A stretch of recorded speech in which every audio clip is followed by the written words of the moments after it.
For those of you that have ever had a 2-year-old son, you know the challenge of Sunday mornings. That's that time when you take your 2-year-old and you get them dressed in that cute little outfit that Grandma and Grandpa bought for them. You get them all cleaned up, you get them dressed, you get them into the car seat, and you take them to church, and you get there, and then you explain to him that all the puddles that are between you and the door from last night's rain are not to be gone near, right? And you know that even by explaining that he's not to go there, that you're actually inviting him in a way to go near those puddles, right? Because there's a chance, a remote one granted, but a chance that he might have missed one or two, but by pointing them out, he looks around and scans and finds them all. And you know what will happen to that clean little boy in his cute little Sunday suit when he goes near those puddles, don't you? What happens when dirt goes near clean? Right? What happens when mud gets near a clean little boy? Inevitably, that child becomes what? Dirty. Isn't that funny how that works? It's like a universal principle. If something is clean and goes near something is dirty, what happens? It gets dirty, doesn't it? Right? It's confirmed. I mean, it happens every time. It never fails that if I try and walk across my lawn on Sunday morning, I'll look down my shoes afterwards if it's been raining the night before and go, oh, why didn't you go around? Right? Dirt gets attracted and attached to what is clean. That's how it works. And yet in the scriptures in our story today, we find Jesus confronted by a man who is the definition of dirty. And somehow, when this dirty, filthy, diseased human being comes before Jesus, we see Jesus do something entirely unexpected. We see Jesus, the clean, Jesus, the pure, Jesus, God's Son, the perfect one, reach out and touch what is dirty. And according to all the laws of physics that we know, what should happen? He should get dirty. And yet something miraculous happens in that moment. Something completely unexpected. The laws of nature reverse themselves, and the dirty becomes clean through a simple touch from Jesus Christ. His life is changed forever. We don't see, obviously, too many people today with leprosy, do we? I haven't met any recently. Nobody walking down the street with weird hair and weird, ripped up clothes and a big cloth across their face going, unclean, unclean. That's what they had to do in Jesus' day. They weren't allowed to wash their hair or brush it. Some of you are going, man, it took me an hour to get ready. The reality is, we don't see too many people with leprosy these days. We don't see these people that are obviously unclean like Jesus did at that moment. But nonetheless, we see people that are unclean, don't we? We often, like the people of Jesus' day, make judgments about those we see. We measure whether or not they are clean or unclean according to our standards, don't we?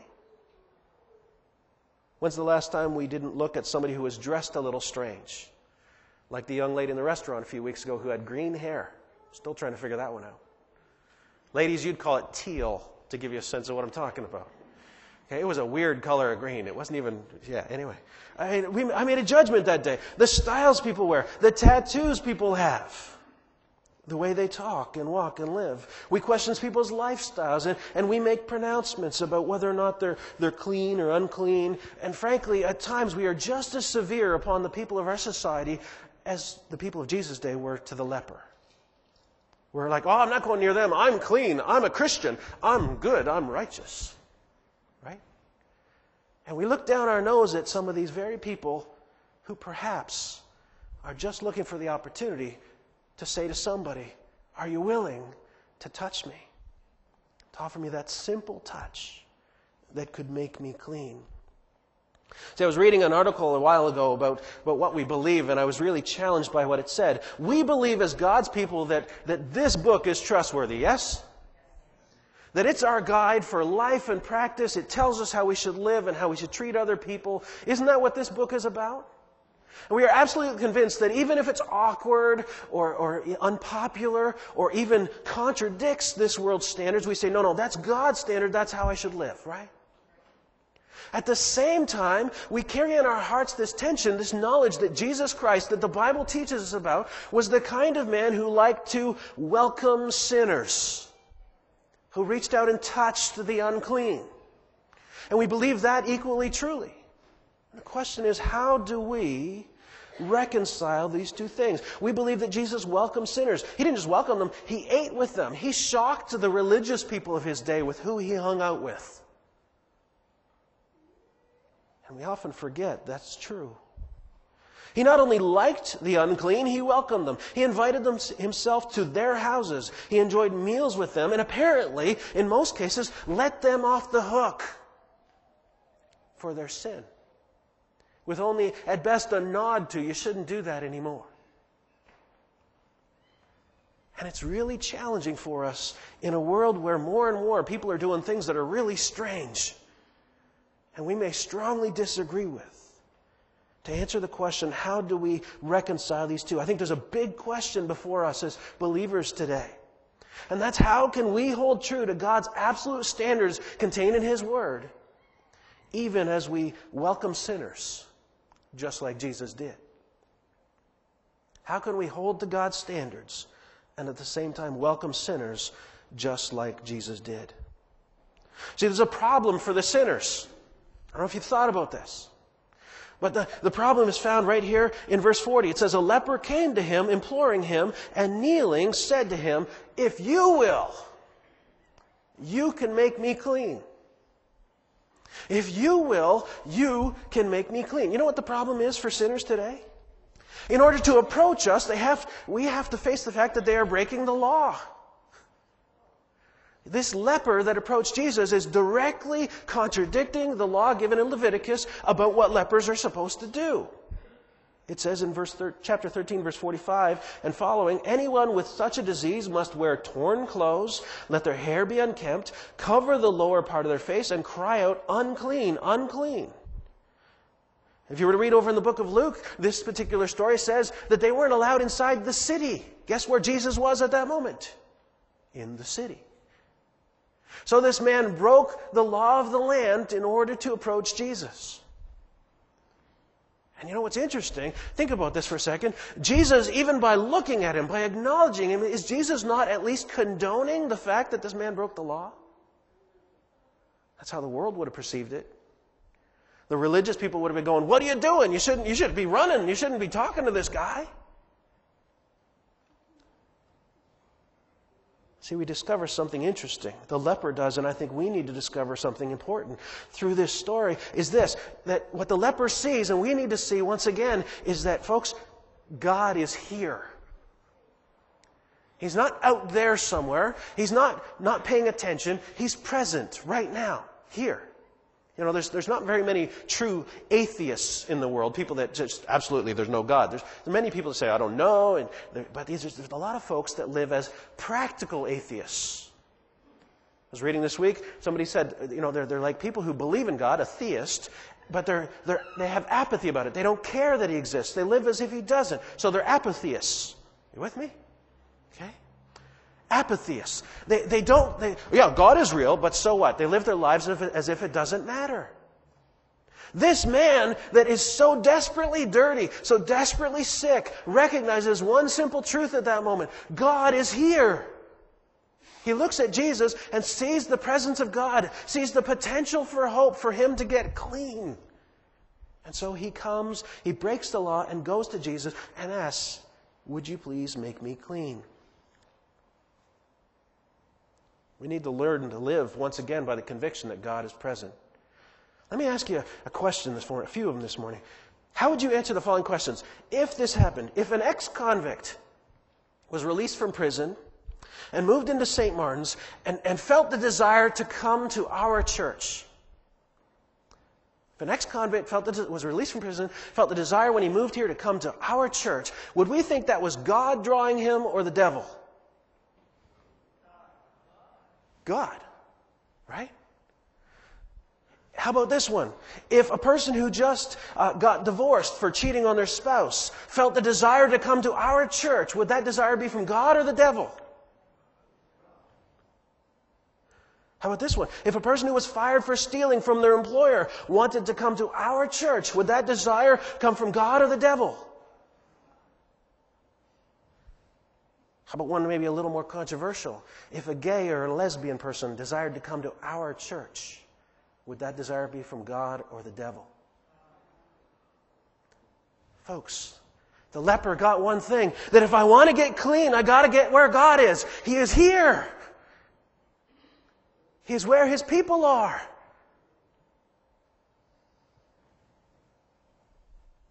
It's critical we discover this once again.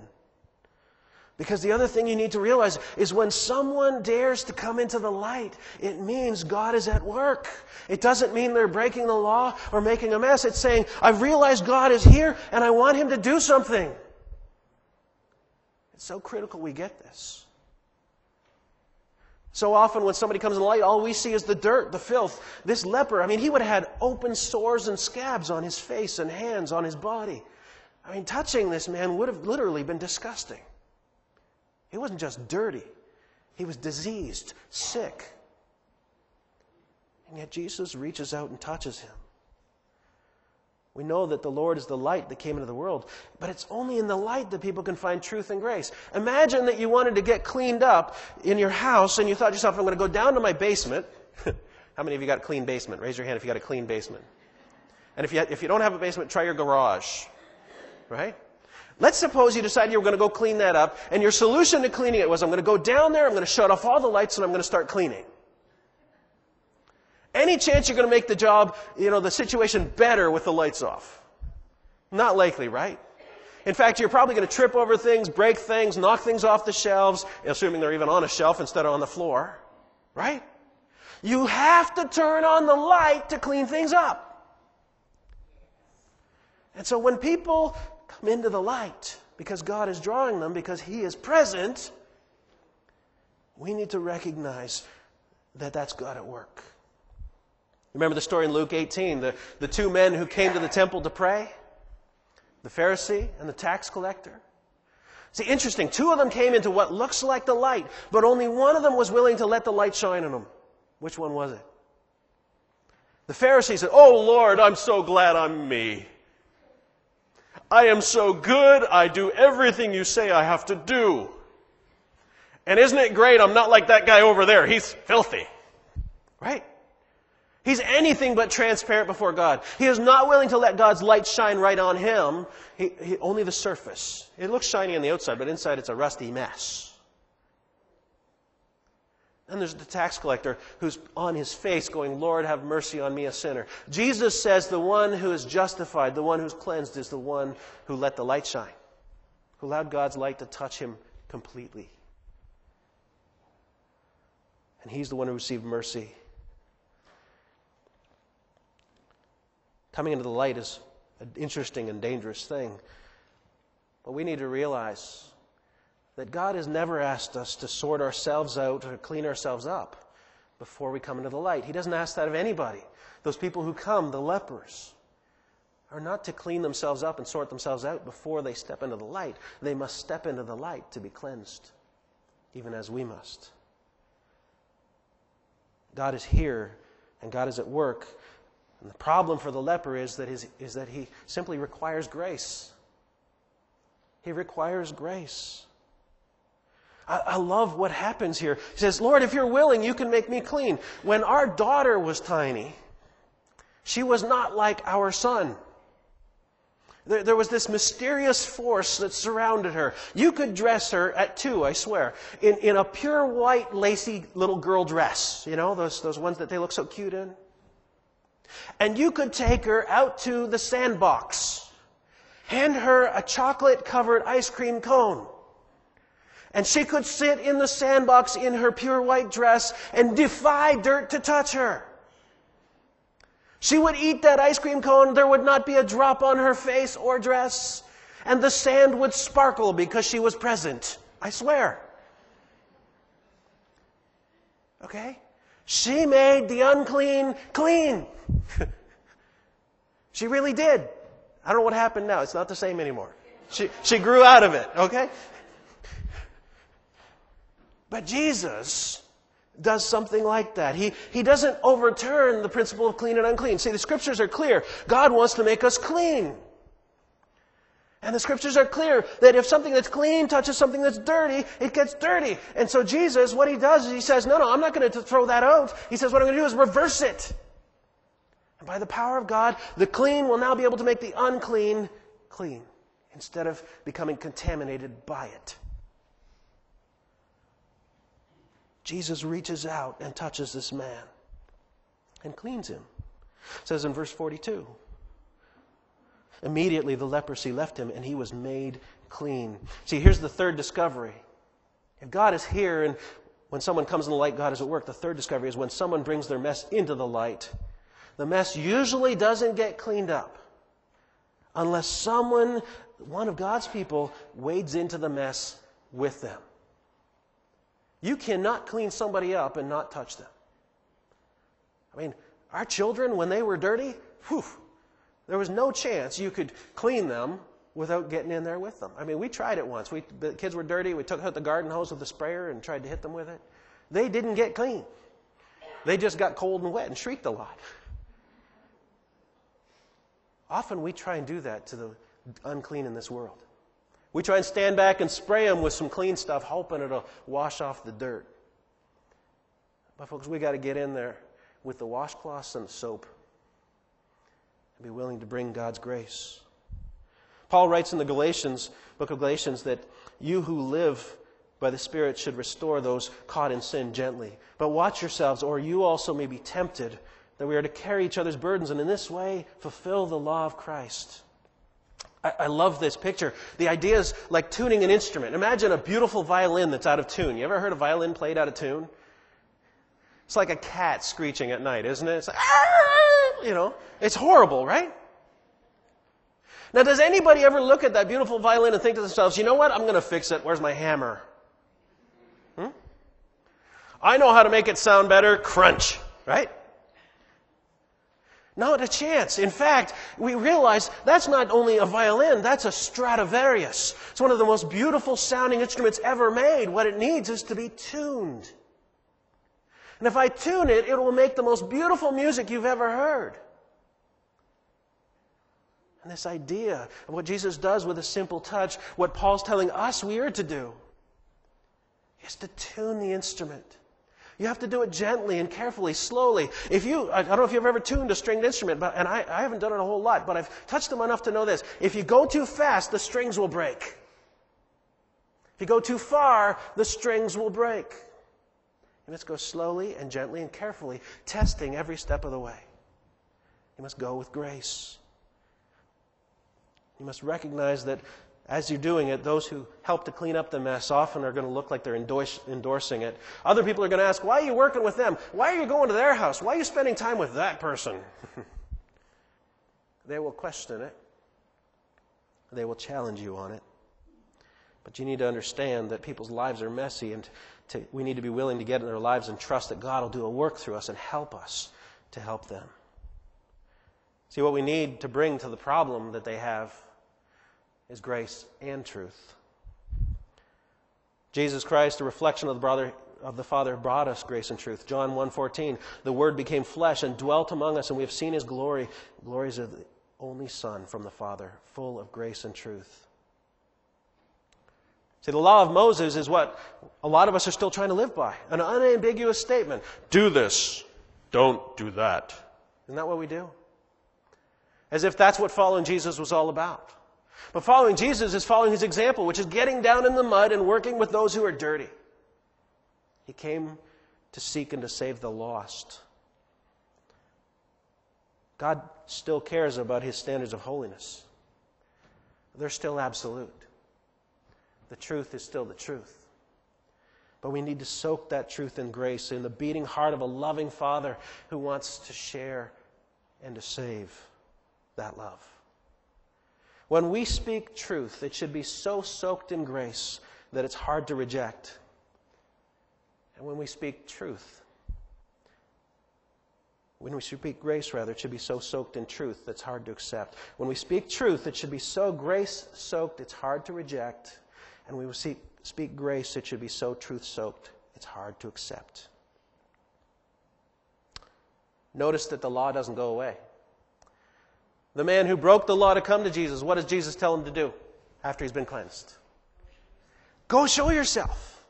He says, get back on track. Obey the law. Go to the priest. Show you've been cleansed. Make your offering so that you can be restored to society according to the law. Grace and truth.